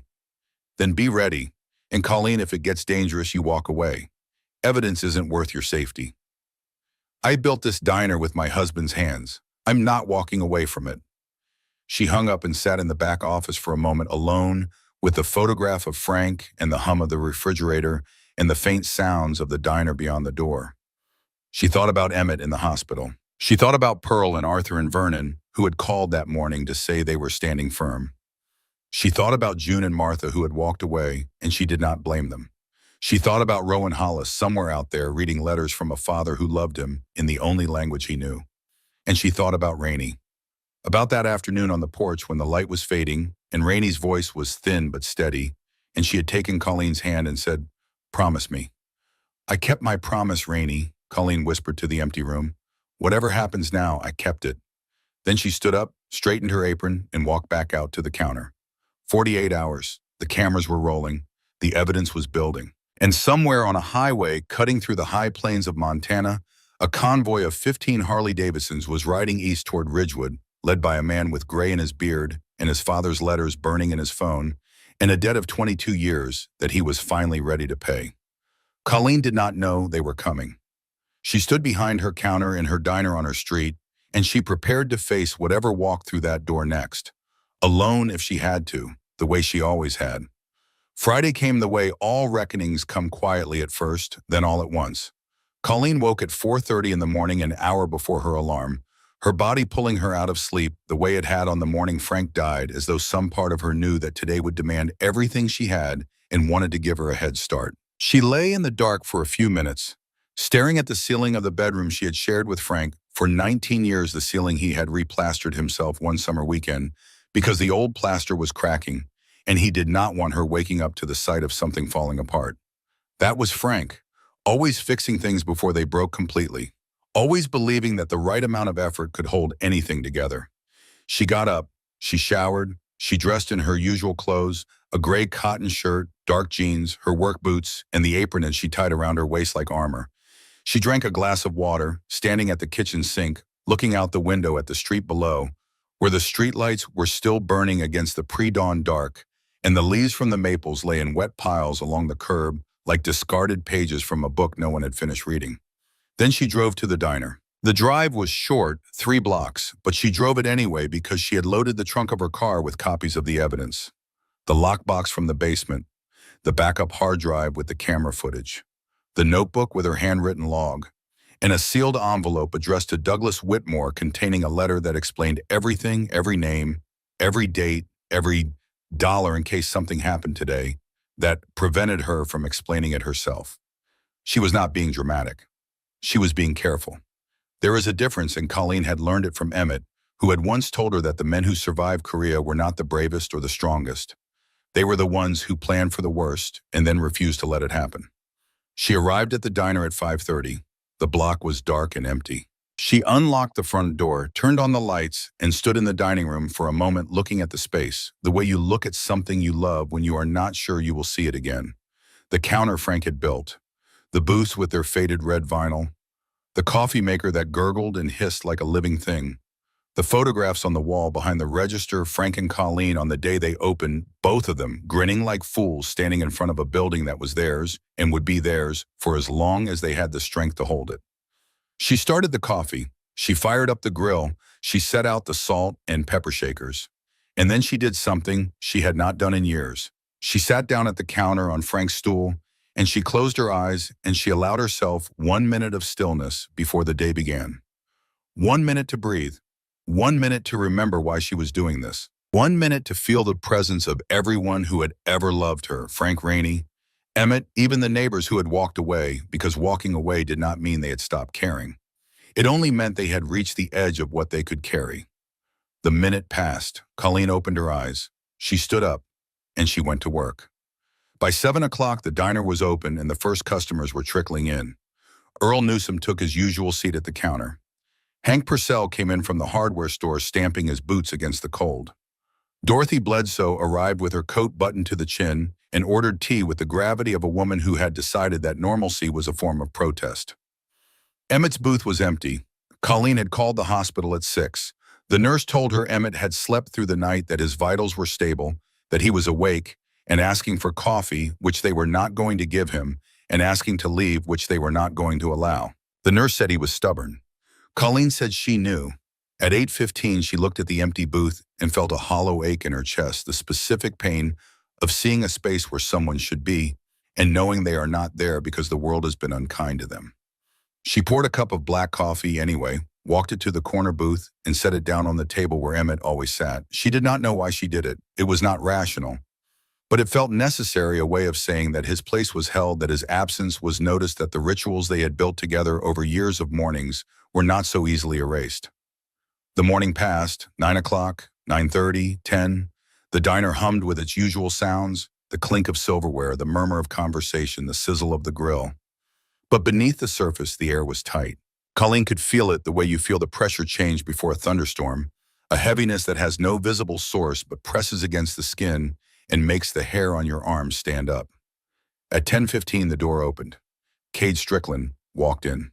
He was not alone. Behind him came 4 men, each of them cut from the same rough cloth, broad and hard-eyed, and dressed in the uniform of men who made their living through intimidation. Dark jackets, heavy boots, expressions that dared anyone to hold their gaze for more than a second. They spread out through the diner the way water spreads across a floor, filling every gap, blocking every exit, their presence turning the small room into something that felt like a cage. The customers froze. Earl's hand stopped halfway to his coffee cup. Dorothy pressed herself into the corner of her booth. Hank stood up from his stool, took one look at the men by the door, and sat back down. Cade walked to the counter and placed both hands flat on the oak surface that Frank Mercer had sanded smooth with his own palms 25 years ago. He looked at Colleen, and in his eyes there was something that had not been there before. Not just arrogance, not just menace. There was anger now, real anger, the kind that comes from having your authority challenged by someone you consider beneath your notice. "Friday," he said, "$4,500, plus the interest I've been generous enough not to charge until now. Call it an even $6,000. And Colleen, before you say whatever brave little speech you've been rehearsing, let me tell you something. Pearl's kiosk was a warning. What comes next is not a warning. What comes next is a lesson, and lessons cost more than warnings." The diner was silent. Every eye in the room was on Colleen. She could feel the weight of those gazes, the fear in them, the hope in them, the desperate need for someone to do something, to say something, to be the person they were all too afraid to be. Colleen did not step back. She did not look away. She reached beneath the counter, and for a moment, every man in the room tensed, because men like Cade Strickland live in a world where reaching for something hidden means reaching for a weapon. But what Colleen pulled out was not a weapon. It was a folder. Manila thick, held together with a rubber band. She set it on the counter between her hands and Cade's hands, and she looked him in the eye, and her voice when she spoke was the steadiest it had ever been. "This is a copy of a filing made yesterday with the Montana State Attorney General's office. It contains documentation of your extortion operation on Maple Street. Dates, amounts, names of victims, and signed statements from multiple business owners. It also contains camera footage from 5 locations on this block, showing you and your associates engaged in acts of intimidation, property destruction, and verbal threats against elderly residents." She paused, let the words settle. "There are 4 copies of this file. One is with the Attorney General. One is with a retired prosecutor named Douglas Whitmore. One is in a safe deposit box at the First National Bank on Grant Street, and one is right here in front of you." She pushed the folder toward him just slightly, the way you might push a chess piece forward on a board. "You can have this one. Consider it a courtesy, so you know exactly what they have on you." The room had gone so quiet that Colleen could hear the coffee maker dripping behind her, each drop hitting the glass carafe with the precision of a metronome. Cade stared at the folder. His jaw worked. His hands, still flat on the counter, curled slowly into fists. "You think a piece of paper is going to stop me?" His voice was low, but it had lost the smooth control it usually carried. There was gravel in it now, the sound of a man who was feeling for the first time in a long time the ground shift beneath his feet. "It's not a piece of paper," Colleen said. "It's a paper trail. And paper trails don't burn as easily as flower kiosks." Something flashed in Cade's eyes. Not fear, not yet, but the precursor to fear, the recognition that the situation had changed in a way he had not anticipated and could not undo with volume or violence. He had come here expecting a frightened woman behind a counter. He had found something else entirely. He opened his mouth to speak, and that was when the sound began. It started low, a distant rumble that could have been thunder if the sky had not been clear. But it grew steadily, relentlessly, the way an avalanche grows, a deep mechanical roar that shook the windows of the diner and vibrated through the floor and up through the legs of every stool and chair and table in the room. It was a sound that anyone who had ever lived near a highway or a rally or a biker bar would recognize instantly. Engines, dozens of them. Harley Davidsons, their exhaust notes layered on top of each other in a chorus of controlled fury that filled the street outside like a living thing. Every head in the diner turned toward the windows. Through the glass, they could see them coming down Maple Street in a formation as tight and deliberate as a military convoy. 15 motorcycles, chrome and black, their riders sitting upright in the saddles with the posture of men who had been riding together for so long that they moved as a single organism. The morning light caught on their handlebars, in the studs of their leather vests, in the polished surfaces of their helmets, and the whole procession gleamed like something forged in a furnace and set loose upon the world. They pulled up in front of the diner and cut their engines simultaneously, the sudden silence as loud as the roar that had preceded it. For a moment, nothing moved. The riders sat on their ox, their boots planted on the asphalt, their faces unreadable behind dark glasses and weathered expressions. The insignia on their vests was visible, even through the diner windows, the winged skull, the arched letters, the name that had been synonymous with a certain kind of American mythology for over half a century. Hell's Angels. The door of the diner opened and a man walked in. He was tall, taller than Cade Strickland by 2 inches, though he carried his height with a looseness that made it seem like even more. His beard was thick and streaked with gray, and it gave him the appearance of a man who had stopped caring about appearances a long time ago and had paradoxically become more imposing because of it. His arms were heavy with muscle and dark with ink tattoos that wound from his wrists to his shoulders in patterns that told stories only other riders would understand. His leather vest bore the patches of a chapter president, and his boots hit the diner's linoleum floor with the authority of a man who was accustomed to walking into rooms and changing the temperature. But it was his eyes that Colleen noticed first. They were pale blue, almost gray, and they held a steadiness that she had seen before every morning at 8:15 in the corner booth of her diner. Rowan Hollis looked nothing like his father and everything like his father at the same time. He stopped just inside the door and stood there, his gaze moving slowly across the room. He took in the customers in their booths, the fear on their faces, the men by the door who were Cade's and who were now very still. He took in the counter, the coffee maker, the photographs on the wall, and then his gaze found the corner booth, The empty one, the one with a full cup of black coffee, sitting on the table untouched, waiting for a man who was not there. Something crossed his face. It was fast and it was private, an emotion that he buried before it could fully surface, the way a man presses a wound closed with his hand to stop the bleeding. He looked away from the booth. He looked at Colleen. And Colleen, who had never met this man, but had heard his name spoken by his mother in a hospital room and by his father in 100 unspoken ways, looked back at him and gave a single small nod. Rowan did not go to the counter. He did not address Cade. He walked slowly and deliberately to the corner booth, and he sat down. He sat in the seat across from where Emmett always sat, the seat that had been empty for as long as Colleen could remember. He placed his hands flat on the table the same way Emmett always did, and he looked at the cup of coffee across from him, and he was still. Behind him, the other bikers filed in. They did not rush. They did not shout. They entered the diner one by one, 14 men in leather and denim and boots, and they filled the room the way a tide fills a harbor, steadily and without negotiation. Some stood along the walls.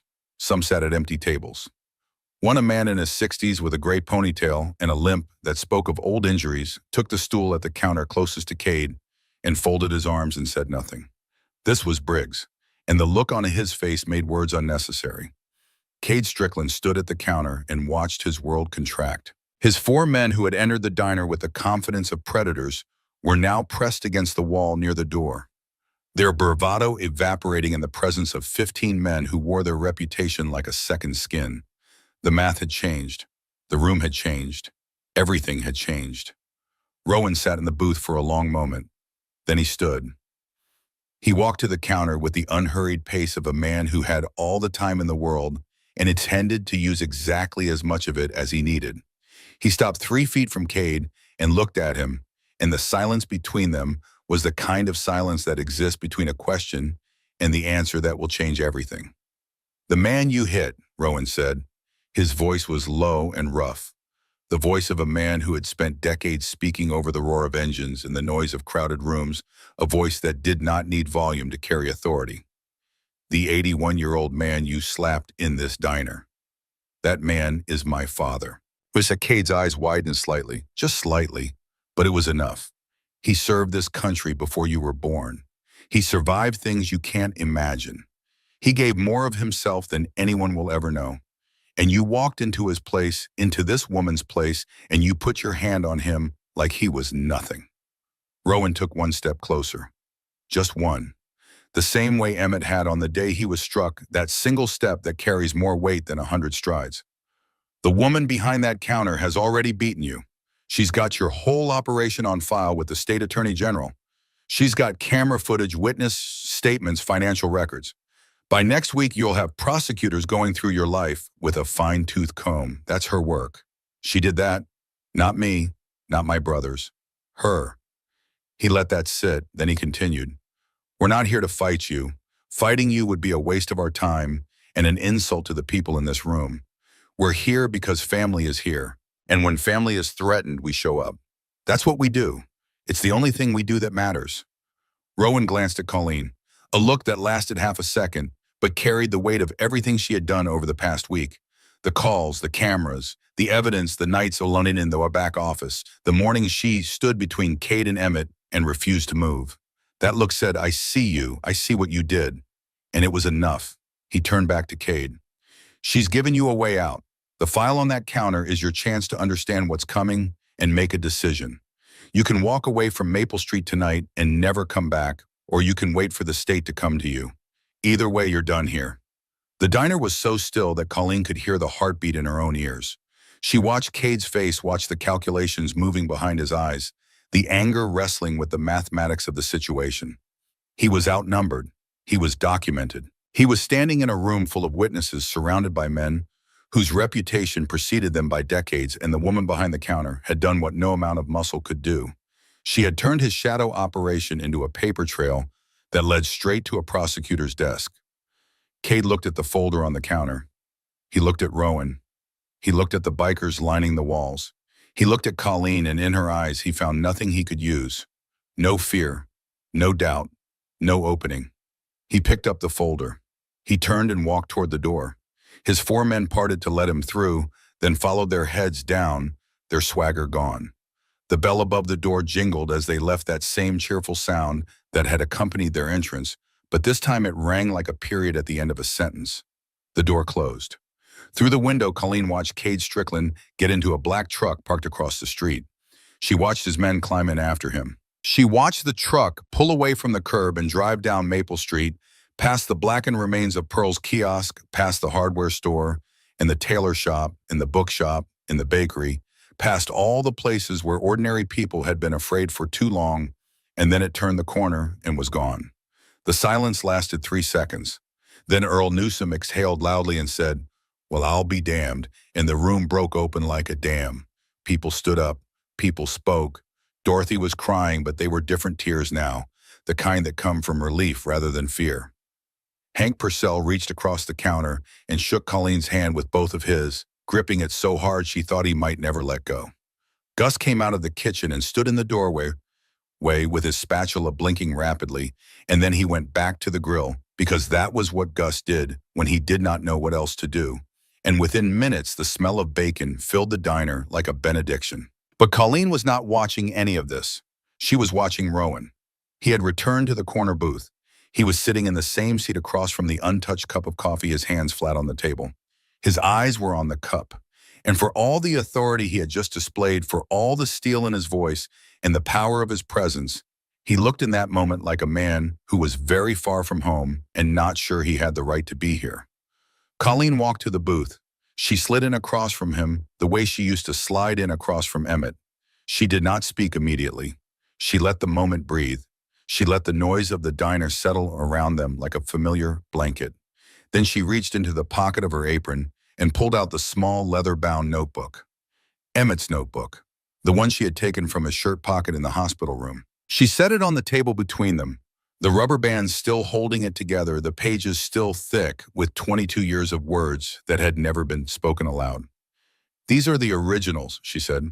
"I sent you photographs, but these are the real ones. Every letter he wrote to you, every week for 22 years. He kept them in his shirt pocket close to his heart every single day." Rowan stared at the notebook. His hands, which had been flat on the table, curled slowly, not into fists the way Cade's had, into something gentler. Something that was trying to hold itself together. "He never sent them," Rowan said. His voice was barely above a whisper. "No, he never did. He was too proud and too afraid that you wouldn't read them." Rowan reached for the notebook. He picked it up the way a man picks up something fragile, something that might break if handled without care. He slipped off the rubber band and opened the first page, and Colleen watched his eyes move across his father's handwriting. The small, neat letters slanting to the right, the words that had been written at a kitchen table in an empty house by a man who could not say "I love you" out loud, but could write it 1,000 times in the dark. "Dear son." Rowan read. He turned pages slowly, one by one, and Colleen saw the muscles in his jaw tighten, and his throat work, and his eyes grow bright with something he was fighting very hard to keep from spilling over. She let him read. She did not rush him. She did not fill the silence with words of comfort or explanation. She simply sat across from him and was present the way Emmett had been present for her on the anniversary of Frank's death, not saying anything, just being there, because sometimes the most powerful thing one person can do for another is to witness their pain without trying to fix it. After several minutes, Rowan closed the notebook. He pressed it against his chest with both hands, the way you hold something precious that you are afraid of losing. His eyes were red, but no tears had fallen.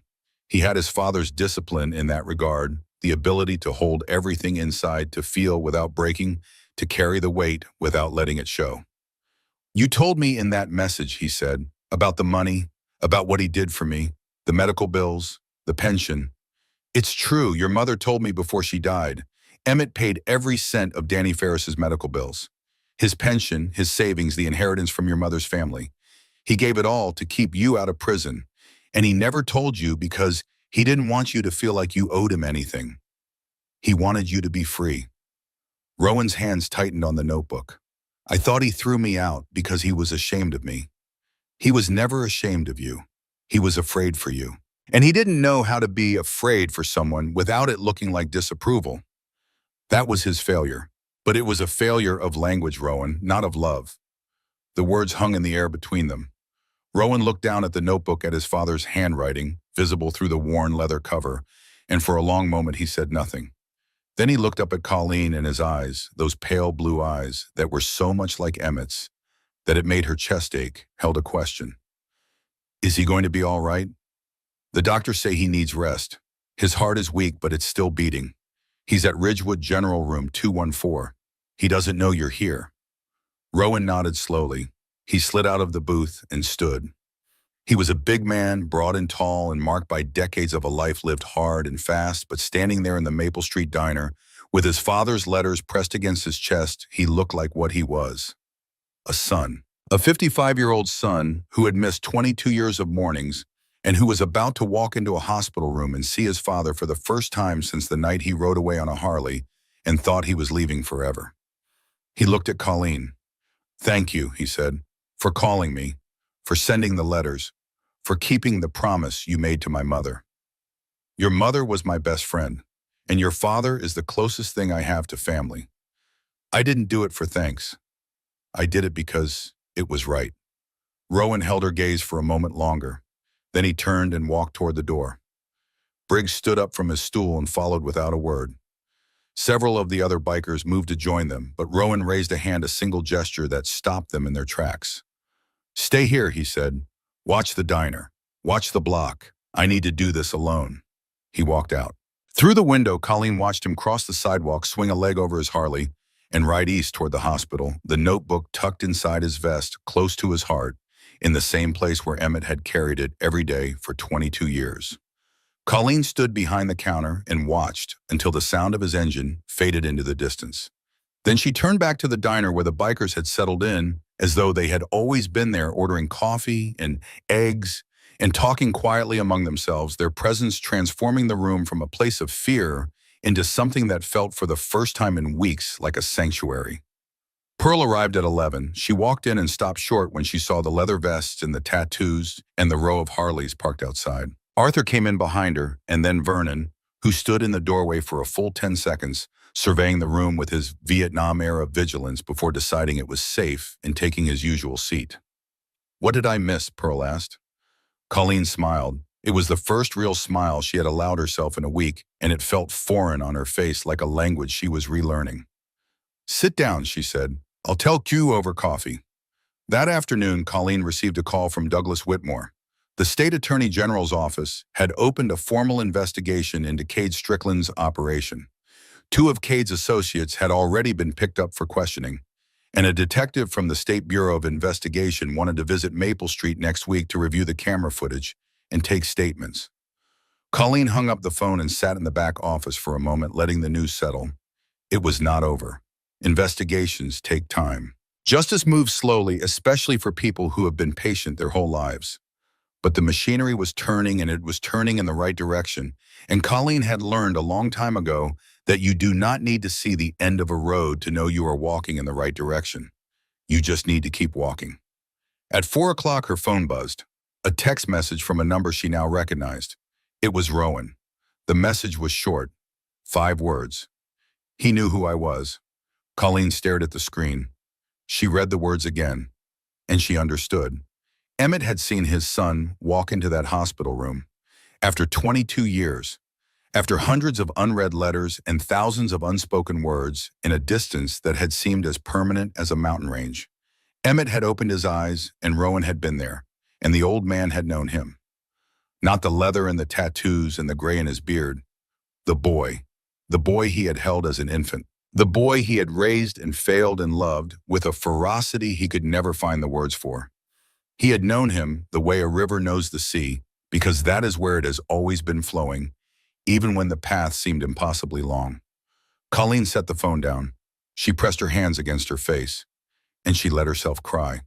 Not for long, not dramatically, just a few quiet tears that she wiped away with the back of her hand before anyone could see. She cried for Emmett, who had waited 22 years for a knock on his door that he had given up hoping for. She cried for Rowan, who had spent half his life believing he was unloved, when the truth was that he had been loved so fiercely and so silently that it had looked from the outside like its opposite. And she cried for Rainey, who was not there to see it, but who had somehow from beyond the grave made it possible. Then she wiped her eyes, straightened her apron, and went back to work. The weeks that followed were not dramatic. They were better than that. They were ordinary. And ordinary was exactly what Maple Street needed. Emmett came home from the hospital on a Tuesday. Rowan drove him not on the Harley but in a borrowed truck because even Rowan understood that an 81-year-old man with a heart condition should not ride on the back of a motorcycle no matter how much the old man insisted he had done worse things in Korea. Colleen was waiting at the house on Birch Lane with a pot of soup and a bag of groceries, and when Emmett walked through the door leaning on his cane with one hand and on his son's arm with the other, she saw something in his face that she had not seen in the 3 years since Rainey died. Peace, not happiness exactly. Emmett was not a man who wore happiness easily, but peace, the deep and settled kind, the kind that comes from knowing that the thing you feared most dying without your son, knowing you loved him, was no longer a possibility. The first morning Emmett returned to the diner, Colleen had his coffee ready at 8:15. He walked in slow but steady and sat in his booth and placed his hands flat on the table. Colleen set the coffee down in front of him. "Morning, Mr. Hollis." "Morning, Colleen." And then for the first time, there was a second set of boots on the linoleum. Rowan walked in behind his father and slid into the seat across from him. He picked up the menu, studied it with exaggerated seriousness, and then set it down. "Coffee's still terrible here," he said. Emmett looked at his son across the table. The bruise on his cheek had faded to a faint yellow shadow, barely visible, now a ghost of the violence that had set all of this in motion.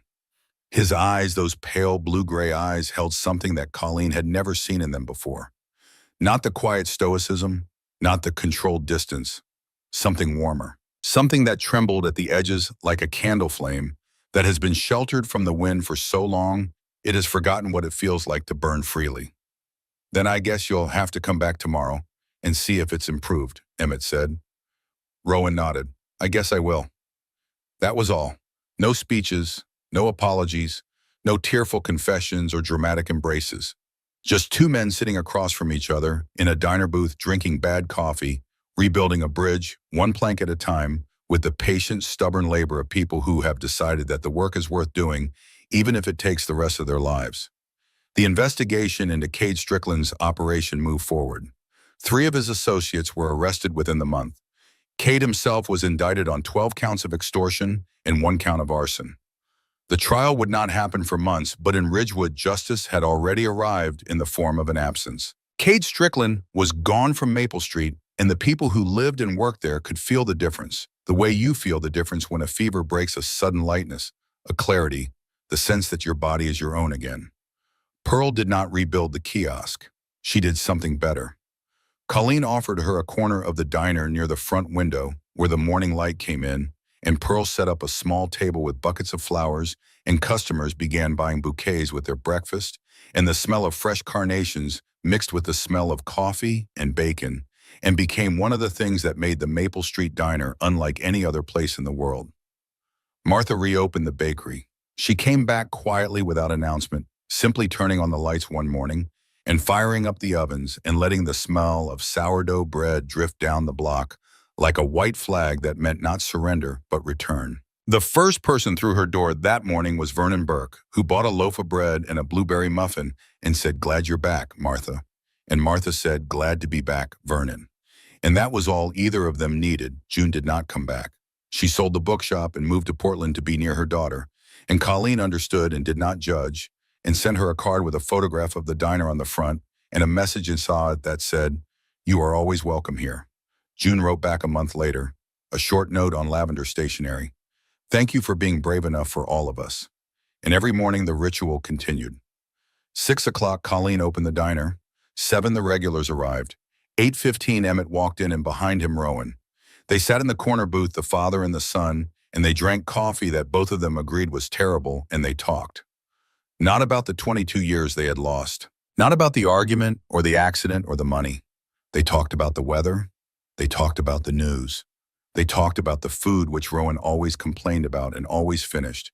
They talked the way men talk when they are rebuilding something that was broken carefully, slowly, leaving space for silence when the words ran out, because silence between people who love each other is not emptiness.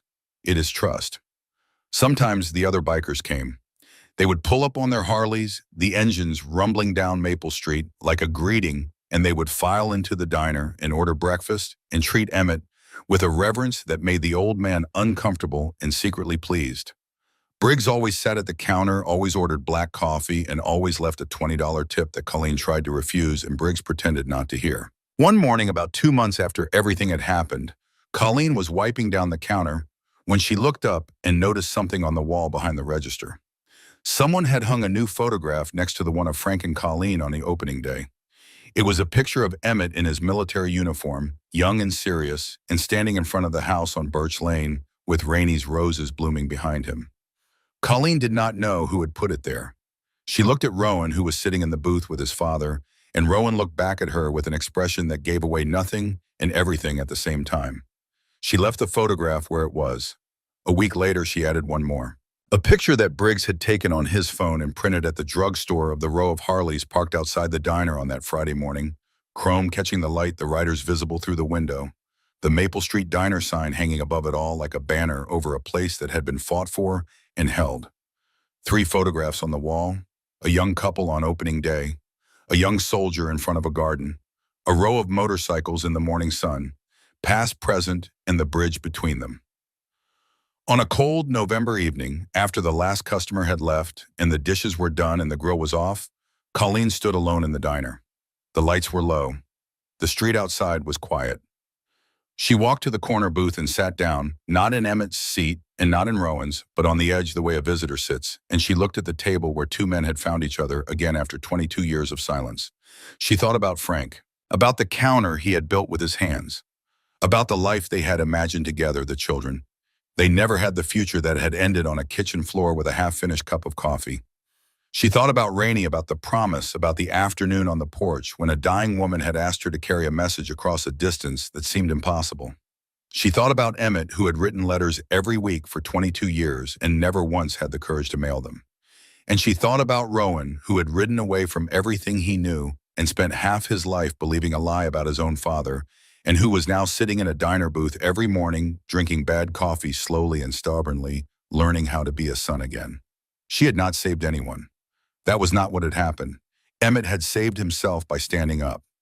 Rowan had saved himself by coming back. The neighbors had saved themselves by choosing in their own time and in their own way to stop being afraid. What Colleen had done was simpler and harder than saving. She had held the center. She had been the place where people came when they needed to be reminded that they were not alone. She had been the diner. She smiled at that thought. The diner, 25 years of eggs and coffee and conversations and grief and laughter and small daily kindnesses that added up over time to something that looked a lot like love. She stood up. She put the chairs on the tables. She turned off the coffee maker. She wiped down the counter one last time, running her hand along the oak surface the way she always did, feeling the smoothness that Frank had created the wood, that had been touched by 1,000 hands over 1,000 mornings. Then she turned off the lights, locked the door, and stepped out onto Maple Street. The night was cold and clear. The stars were sharp above the rooftops. The leaves had mostly fallen now, and the trees stood bare against the sky like hands reaching upward. Down the block, the bakery was dark, the tailor shop was dark, Vernon's watch repair was dark. But they were there. They were still standing. And in the morning, their lights would come on again, one by one, the way they always had. Colleen pulled her coat tighter and began walking home. Her boots sounded on the sidewalk steady and sure, the rhythm of a woman who had fought a battle she did not choose, and won it not with fists or fury, but with patience and courage, and the stubborn, unshakable belief that the people on her street deserved better than fear.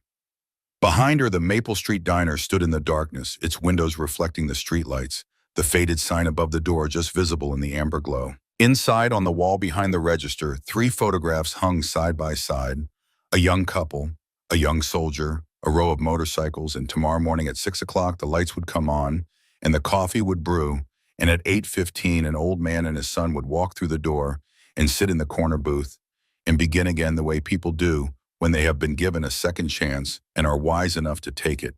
And Colleen Mercer would be there to pour the coffee, the way she always had, the way she always would.